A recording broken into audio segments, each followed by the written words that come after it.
जगन्नाथ जी श्री मंदिर छोड़कर जा रहे हैं, पर क्यों?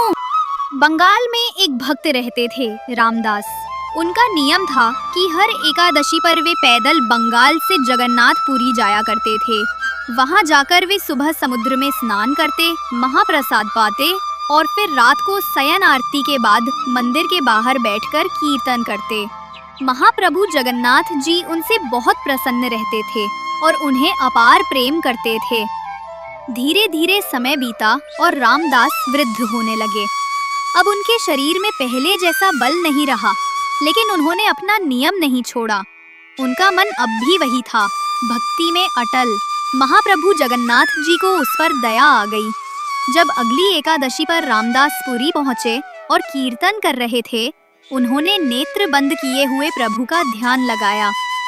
तभी उनके ध्यान में जगन्नाथ जी प्रकट हुए और बोले, रामदास, तू अब पुरी मत आया कर, मुझे बड़ा कष्ट होता है। रामदास बोले, महाप्रभु, आपको कष्ट होता है इसलिए मैं समझता हूँ कि अब आना ठीक नहीं, पर यदि अगली एकादशी को आप मेरे सामने नहीं होंगे तो मेरे प्राण ही निकल जाएंगे नाथ। जगन्नाथ जी बोले, ठीक है, तो एक काम तो किया जा सकता है जिससे तुझे पुरी भी ना आना पड़े और तू मेरा दर्शन भी कर ले। रामदास बोले, वो कैसे संभव है? जगन्नाथ जी बोले, अगली एकादशी में जब पुरी आएगा तो एक बैलगाड़ी ले आना, मैं भी तेरे साथ चलूंगा तेरे घर, तब मेरा दर्शन कर लेना। प्रेम से दिन भर मुझे ही देखता रहना, मैं तुझे देखता रहूंगा। रामदास बोले, अरे नहीं महाप्रभु, आप तो सुख से विराजो, मैं आ जाऊंगा, मुझे कोई कष्ट नहीं होगा। लेकिन जगन्नाथ जी बोले, अब तो हमने मन बना लिया है, मैं तो तुम्हारे साथ ही जाऊंगा, और वो भी अगली एकादशी पर। रामदास खुश भी हुए और दुखी भी। अगली एकादशी जब आई तो रामदास बैलगाड़ी में बैठकर आए। सब पंडा पुजारी बोले, अरे रामदास, आज बैलगाड़ी से आए हो, कुछ विशेष है क्या? रामदास बोले, नहीं नहीं, बूढ़े हो गए हैं ना, इसलिए। रात का समय था, शयन आरती हो चुकी थी। रामदास बैठे थे, प्रतीक्षा कर रहे थे कि कब आएंगे। तभी क्या देखते हैं, पीताम्बरी पहनकर, सिर पर मोर पंख लगाकर साक्षात महाप्रभु जगन्नाथ मंदिर से बाहर आ रहे हैं। और ऐसे ही नहीं आ रहे, अपने सब अंग वस्त्र एक पोटली में बांधकर रामदास के समीप आ रहे हैं। रामदास ने कहा, फिर सोच लो, चलना है कि रुकना है? तो जगन्नाथ जी ने कहा, अब तो तय हो चुका है कि चलेंगे हम तुम्हारे संग ही। रामदास मन में सोच रहे थे, मैं तो मना कर रहा हूँ, पर इन्हें ही आना है मेरे साथ। जब बैलगाड़ी के पास गए तो जगन्नाथ जी बोले, ये बैल तो बूढ़े हैं, मैं अगर त्रिलोक का भार लेकर बैठा तो ये यहीं से वैकुंठ चले जाएंगे। भोले रामदास बोले, अब तो यही मिला मुझे, इसी से काम चला लो। जगन्नाथ जी ने कहा, ठीक है। जैसे ही उन्होंने हाथ फेरा बैलों के ऊपर, वैसे ही दोनों बैल तंदुरुस्त हो गए। जगन्नाथ जी बोले, हटो, हम चलाते हैं, ये हमारी काम की है। रामदास बोले, मैं ही चला लूंगा, आप छोड़ो। जगन्नाथ जी बोले, नहीं, मैं ही चलाऊंगा। सामने बैल हाँकते हुए द्वारकाधीश थे और पीछे सीधे साधे रामदास बैठे थे। जैसे ही मंगला आरती का समय हुआ, वैसे ही सब पुजारी बोले, ये सुभद्रा जी और बलभद्र जी तो हैं, पर जगन्नाथ जी कहाँ गए? सब जगह हल्ला मच गया, जगन्नाथ जी चोरी हो गए, ढूंढो।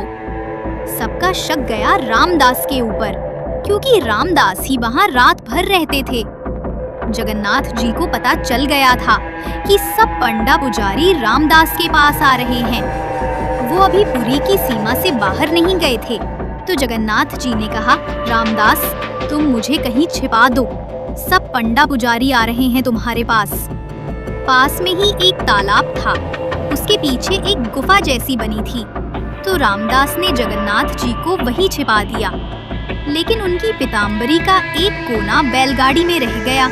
सब पंडा पुजारी आए और उनकी तलाशी लेने लगे। तभी वो पीताम्बरी का छोर उन्हें दिख गया और बिना कुछ पूछे मारपीट शुरू कर दी। तभी तालाब से आवाज आई, अरे मूर्खो, तुम्हें क्या लगता है मुझे कोई अपनी मर्जी से ले जा सकता है? नहीं, मैं स्वयं चलकर आया हूँ। तभी क्या देखा, जगन्नाथ जी के श्रीअंग से रक्त बह रहा है और पूरा तालाब रक्तमंडित हो गया है। सब बोले क्षमा कर दो महाप्रभु। महाप्रभु बोले क्षमा नहीं मिलेगी, जाओ, मेरे भक्त को मारते हो, शर्म नहीं आती। और जगन्नाथ जी रामदास के साथ चले गए। कुछ दिन बाद सब फिर से आए और बोले महाप्रभु, हमारी रोजी रोटी कैसे चलेगी? अब आप तो चले आए, हमारा पेट कैसे पलेगा? जगन्नाथ जी ने कहा, यही अंतर है मेरे भक्त में और बगुला भक्तों में। फिर बोले ठीक है, हम अपने भार के बराबर तुम लोगों को सोना दे देते हैं, तो हो जाएगा ना? सब बोले जगन्नाथ जी भारी तो खूब हैं, बहुत सोना मिलेगा। सब बोले ठीक है। जगन्नाथ जी बोले रामदास व्यवस्था करो। रामदास बोले ये गलत है, मेरे पास इतना कुछ है ही नहीं देने को, मैं कहाँ से लाऊंगा इतना सोना?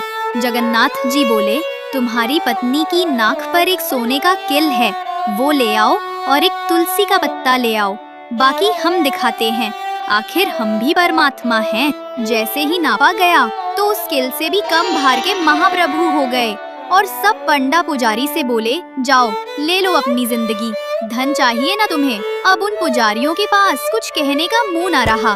वे सब पंडा पुजारी खाली हाथ पूरी लौट आए।